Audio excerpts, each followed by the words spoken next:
You're listening to the One-on-One Football Podcast, the number one podcast for Aussie Rules training, coaching and development tips.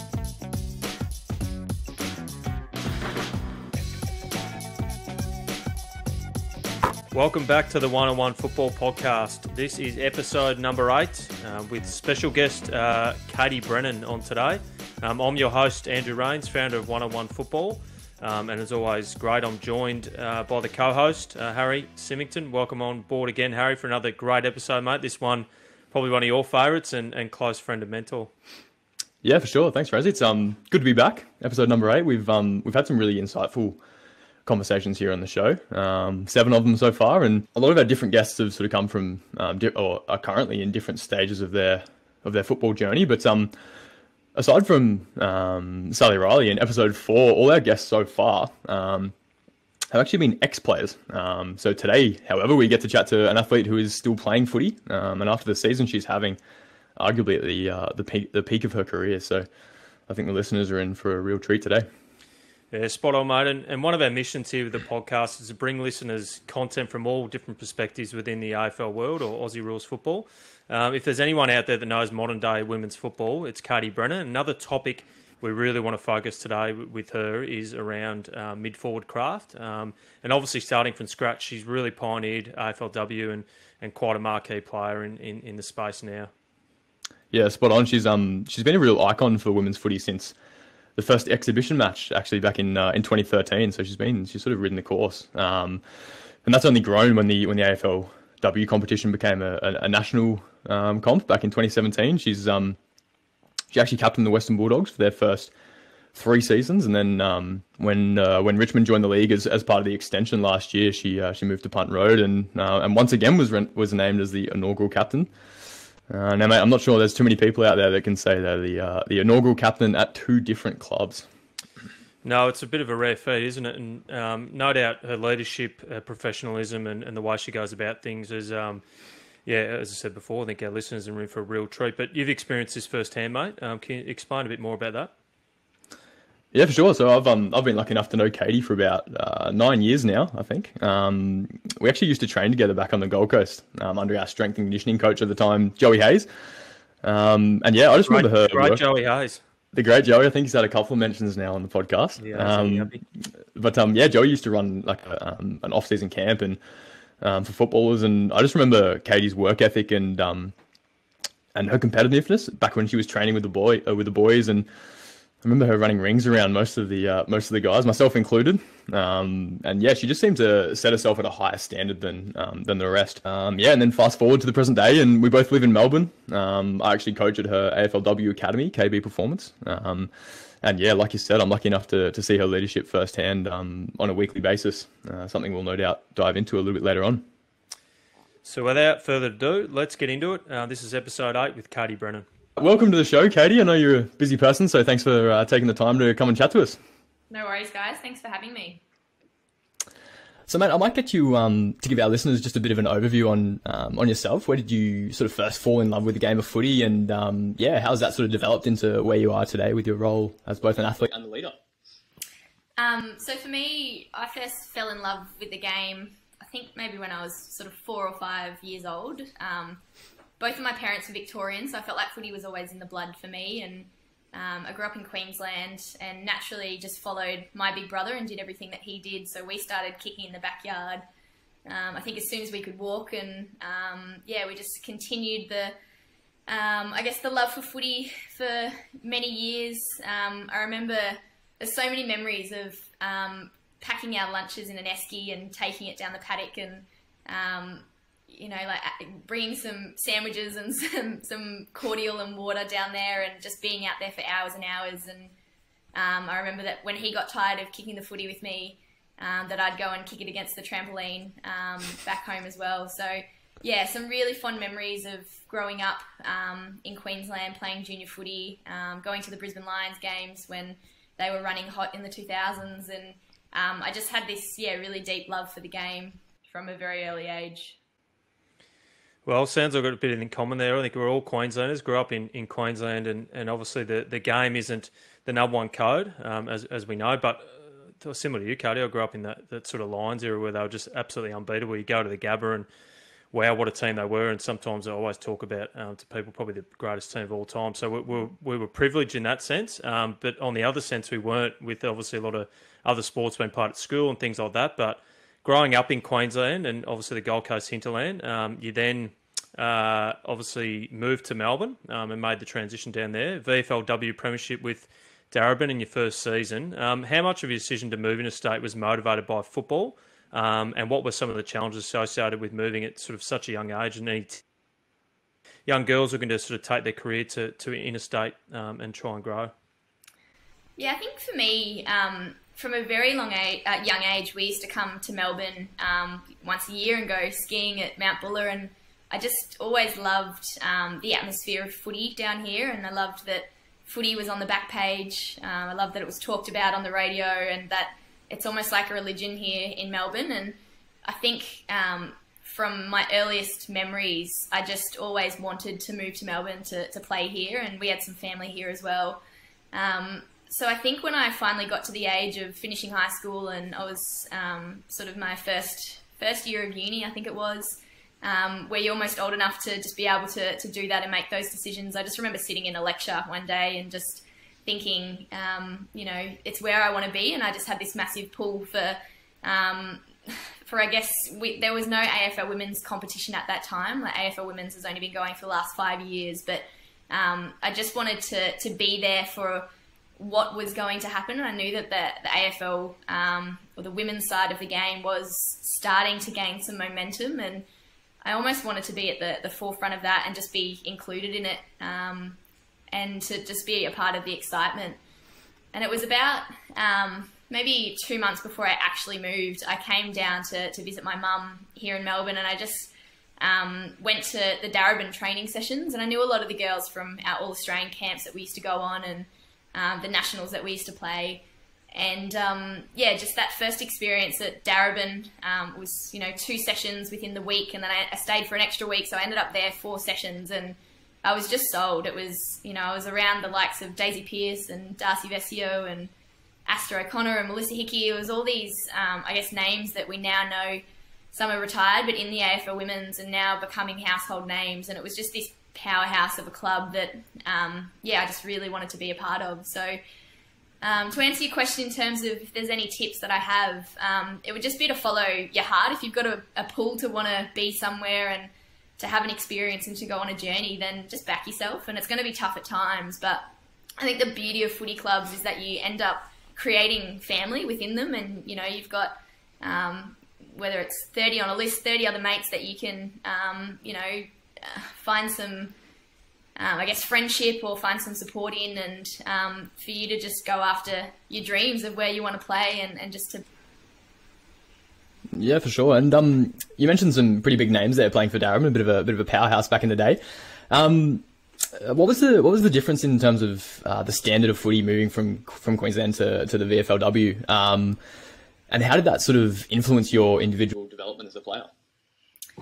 Yeah, I guess at the time, and it's completely different now, like credit to Queensland and AFL Queensland, who have put in a power of work to grow the game from grassroots level all the way to, you know, the Brisbane Lions are an outstanding outfit at the moment and have been for the last 3 or 4 years within the competition. But I think at the time it was probably still just a bit underdeveloped, and I wanted to just go chase the highest level of footy there. And I certainly think it contributed to, I guess, my development, because I was around those big names and just learning from all of those girls who are now, yeah, superstars in the AFL Women's. And I was just of the belief that I didn't even know if I was going to get a game for Darebin. I just thought that I'd go there and just want to be around them and want to learn.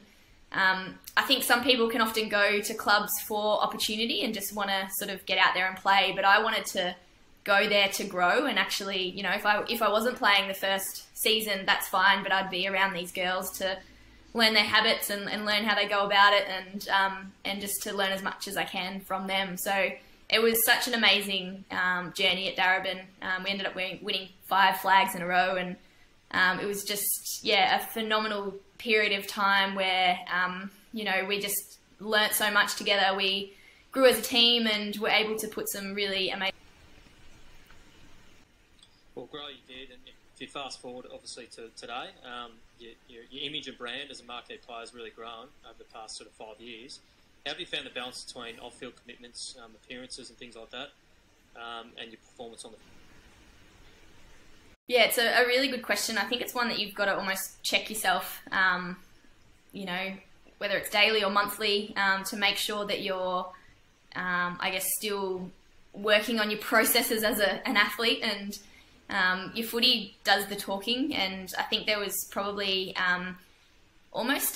I felt a responsibility at the start of AFL Women's there was a few of us that were almost asked to do a lot of things for the league, and you felt responsible to try and grow the league and to say yes to everything. And it sort of took me a couple of years to actually realise that you didn't have to do everything and you could say no, and not to feel bad about it in a sense. And I think it's so different to what the boys go through, because some boys, you know, they have to tick off their hours for the ASA contracts, but they don't have to do everything because the league's established, whereas we were in such a different position where you almost felt like, yeah, you had to sort of do it all, and responsibility was placed on a fair few players, you know, especially within the inaugural years of the competition. So yeah, fast forward to now, it's nice to almost sit back and like almost be selective on some of the things that you want to do, but just think more about putting energy into your teammates, putting energy into the footy club. And I think for us, you know, we're a startup still. We're our second year in the competition, and if I can be putting you know, more energy into where we're going as a group, and let sort of other girls step into the role of promoting the league, it's yeah, it's definitely something that I've you know, flicked in the last sort of year or so, and I think as a result you almost play better footy because of it, and you're not sort of taking the world of the weight of the world on your shoulders. Yeah, for sure. And as a result of that, I guess the growth mindset, not only of yourself and the team, but also the league. There's a lot more opportunity out there now for young girls who want to play footy, and a lot more than there was 5 years ago, which is something that you've been a big part of as a marquee player. What's the most pleasing thing from your perspective, seeing the growth and the development of the AFLW? It would just be the opportunity in playing capacity for girls to be able to go out there and play in AFL colours for premiership points, and, you know, with expansion and new teams coming in, provides that opportunity. But it'd also be sort of the interest from younger levels and at that grassroots level that, you know, now that they can see the girls out there on the big stage, girls now know that they don't have to leave the sport, and that there is a pathway, whether it is through the elite pathway or it's just through playing social footy and enjoying the sport. I think that is the most pleasing thing. And I think if I almost picture what makes me so happy about, you know, grassroots footy, it would be seeing young girls out there kicking, particularly through COVID. I saw this a lot here in Melbourne, but out there with their dads and their brothers and just kicking on the local fields, and just having fun. And you don't often see, and particularly growing up in Queensland, you would never really see young girls out there kicking together on a field, and now it's almost the norm. So yeah, it's certainly, I think, and Rainsy, you might be able to talk to this, but you often don't reflect on how much of an impact you make as an athlete when you're playing, and you got to, you know, maybe it's when you retire or you take time during your career to sit back and just think about just being a part of it. You almost inspire the next generation coming through to pick up a footy and just to play our great game. Yeah, it's a good one, and I do reflect now, and I think you got to have reflections during your career too. I was listening to the Dustin Martin interview with Nick Rewalt the other night, and Dustin talks a bit about you know, having those moments of, you know, obviously what he's achieved, unlike a lot of any player in the competition, but he has those little reflection moments. I think that is important. So obviously yours, you talk about, you see that you've grown and helped pioneer the game where girls are having kicks on the field and things like that. And I obviously get mine up here in Queensland where you see more AFL being played in the schoolyard or on weekends and things like that. And you realise that you're tipping a lot back into the game, and just to see how it's sort of grown. Talk about opportunity. There's no bigger opportunity than Punt Road. It's changed since I've been there. I like to say I've pioneered a bit of success these days. There's nothing like it was when I was playing there. We used to battle off with a wooden spoon a bit and finish on that infamous number 9 position each year. But talk to the listeners about obviously the life of an AFL player, playing for Richmond in the AFLW, and then obviously managing your business and how that sort of works each week? It's a pretty cool and amazing lifestyle. It comes with its challenges from time to time, but as we just talked about, you almost pinch yourself to think about, just the opportunity to be. We talk about, semi-professional athletes, or we're moving towards being professional athletes, and I think that opportunity was something that I could never have really imagined when I was a young girl. To be paid to play and to be able to represent a big club like Richmond and be in a leadership position, it's just it's a dream come true. So in terms of managing business and footy, the demands of AFL Women's is getting more and more. We train sort of after hours, and we're at the club anywhere between sort of 3:30, and we don't get out of there till at 9 o'clock or 10 o'clock, depending on meetings. And I think for that at the moment, sort of most of my time is during the day, and you almost work, your work hours during the day, and then you do sort of another full day at night time to train. But it's an amazing lifestyle. It comes with so many, great opportunities, and I'm just really loving being at the Richmond Footy Club, and really loving being a part of a new program that we're building from the ground up. And we've had some success this year, coming off the back of 0 wins last year. We've got 3 wins so far, and we've got 1 more game to go. So it's just been a really amazing journey, and just one that I'm really, really... Yeah, for sure. And you mentioned building the club from the ground up, and I think being a leader in any organisation comes with enough challenges as is, but actually building an entire culture from scratch is, sort of another kettle of fish. And I'd love to sort of find out how you reflect on Richmond's winless first year in the AFLW compared to this year, where you've had your first win, and it really looks like the girls are starting to gel. And what was the sort of catalyst there? And was it always just a couple of weeks away, or is it something that you really had to change between last year and this year? Yeah, I thought that we really built some foundations last year. I think we've really tried to adopt the Richmond brand, and almost replicate the way that the boys go about it. I think we'd be silly not to, because they're such a powerhouse within the last few years. And although the programs are different and the game itself is different, the women's sort of versus the men's, but we've tried to implement a lot of the things that they implement off the field in a sort of culture and connection space as well.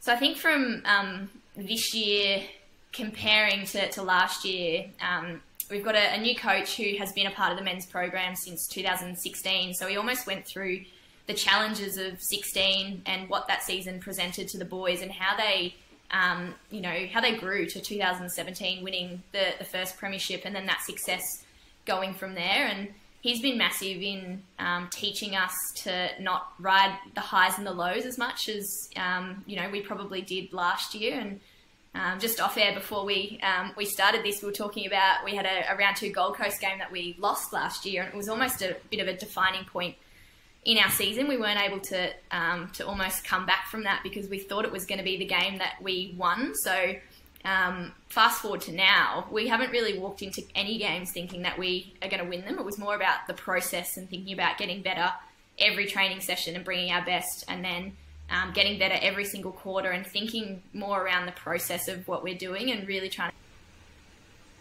So that's been one of the biggest things. And then secondly, we talked about, bringing those mid-tier leaders in. We had some experience injected into the team with Sarah Hosking, Harriet Cordner, Sarah Darcy. So 3 girls that have played AFL Women's from the very start, and they almost bring, I think it's nearly like 100 games of AFL Women's experience, which is massive in the Women's League. And that's just been phenomenal for us, and the leadership of our group and the culture of our group, as well as getting Ellie McKenzie, #1 draft pick, who's an absolute jet, and will be, she's a big part of our future going forward. So I think a bit of a change in the list as well, bringing some experience in, and also being really hungry to improve. It's one of our values, and something that we try to work on every session. Yeah, it's amazing. I think in the AFLW landscape, it's important to forge your own, obviously, team within that club. So obviously having the AFLW team there at Richmond, obviously the men's program too and the AFL team. But it's also too, I think the quicker the women can actually obviously immerse themselves with the men's leadership and cultural style, especially, as you said, be mad not to at Richmond, I think the better off you're going to be. And it sounds like you guys have done that, and you talk about the process more. It's it is a cliche, and a lot of people do use it, but it's actually true. I've been in environments and organisations that do focus on that, being in the moment and don't worry about the outcome, because it'll come. And it sounds like obviously you guys have improved on that. Is there anyone in the leadership space? We always talk a bit about leadership on this show. Is there anyone in over sort of your journey, or actually at the club at the moment, to help you develop your leadership style? And what type of leader are you?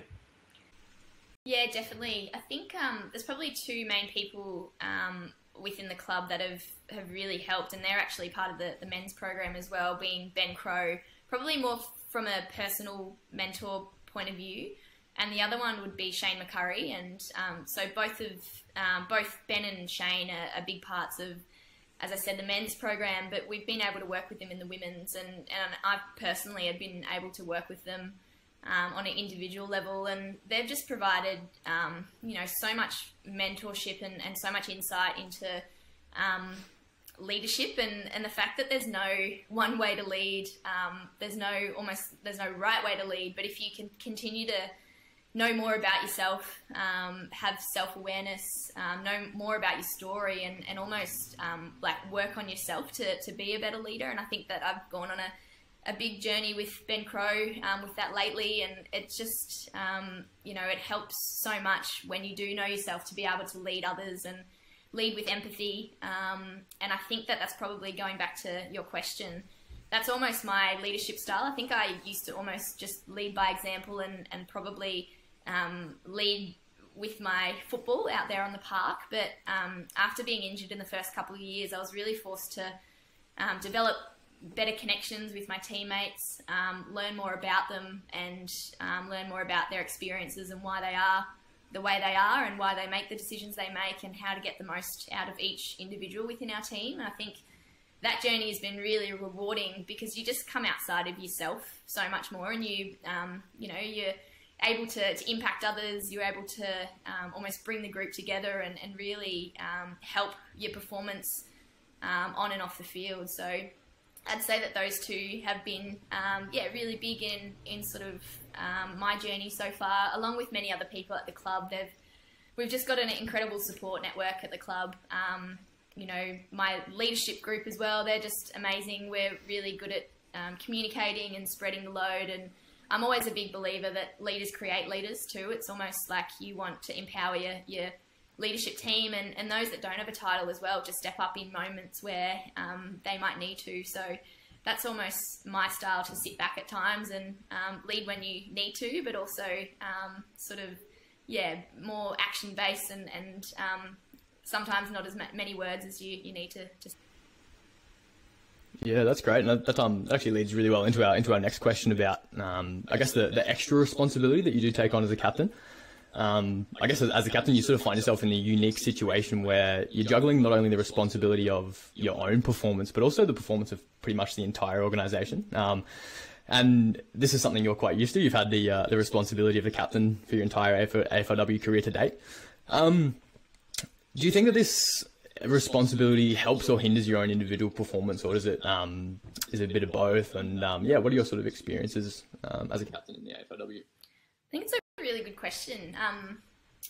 I don't think either. I don't think it, I don't think it hinders, and then sometimes it is challenging. So it often it doesn't help your on-field performance at times. But one thing that I do think is that it challenges you to be more than just a player within the team. I think when you're going through whether it's a challenging situation like an injury, or last year there was, media scrutiny around how we were performing as a team and how I was performing.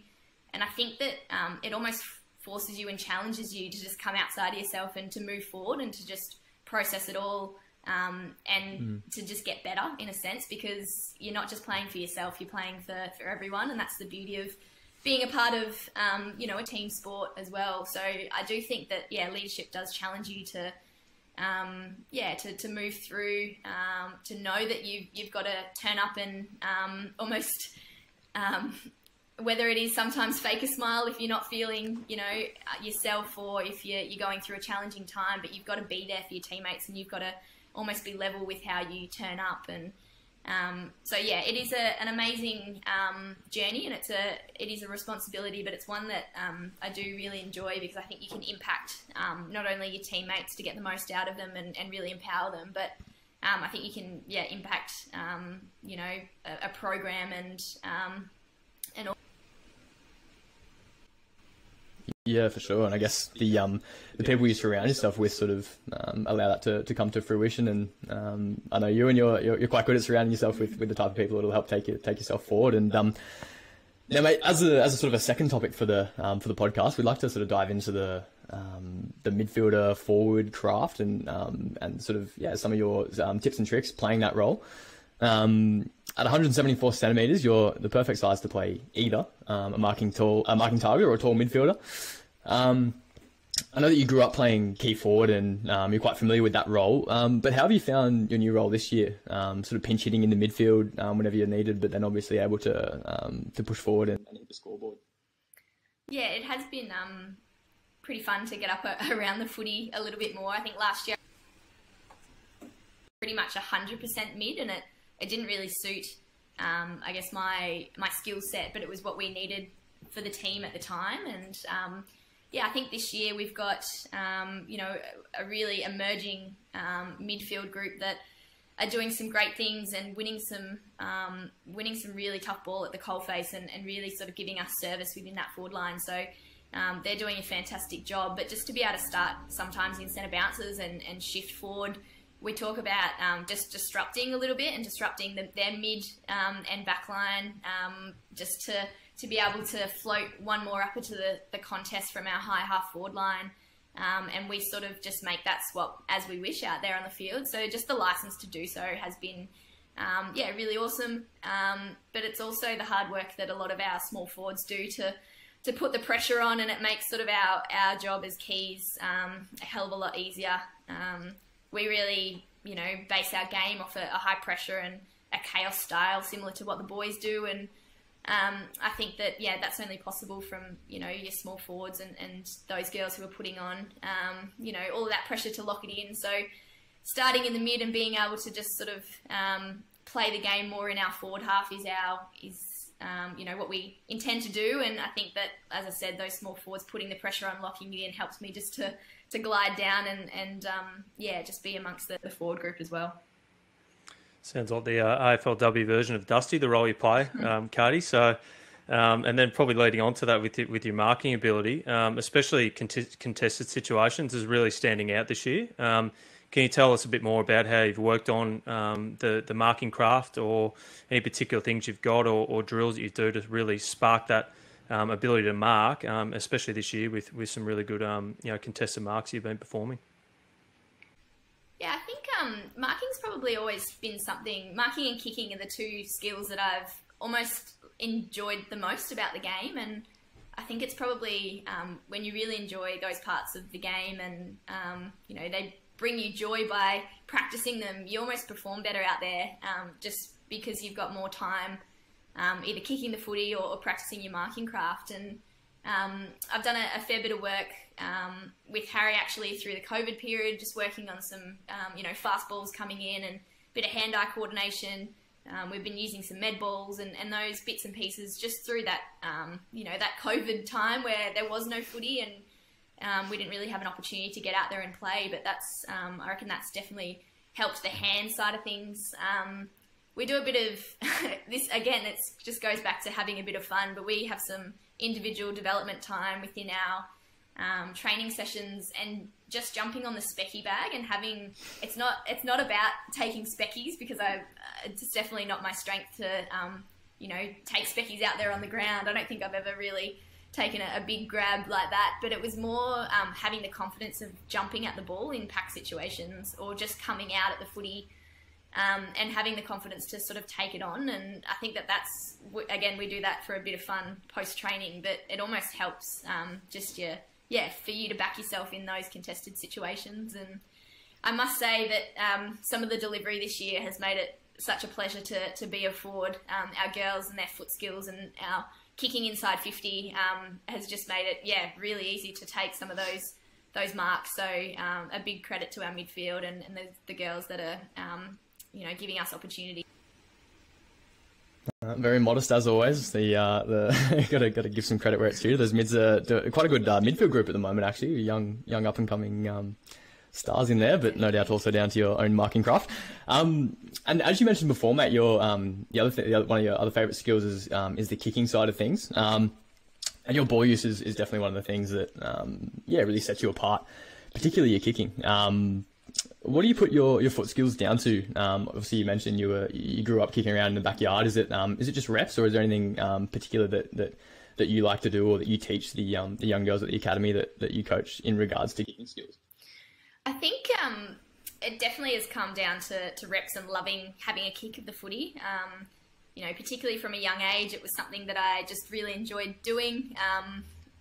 It was just, I always had a footy in my hand, even through, I remember I went to an all-girls high school and we wore skirts and leather shoes, and I would always still take a footy with me to high school and have a kick around and get as many girls involved as possible. So I think from a very young age, it was just having a footy in my hand. And then, I guess more in recent times, it's just, we talk a lot about, it's great to improve the things that maybe some of your areas for improvement or your weaknesses within your game. But we talk a lot at Richmond about just making your strength stronger and actually just working on your weapons. And so I feel like kicking has been, again, one of my favourite things to do and why I love the game.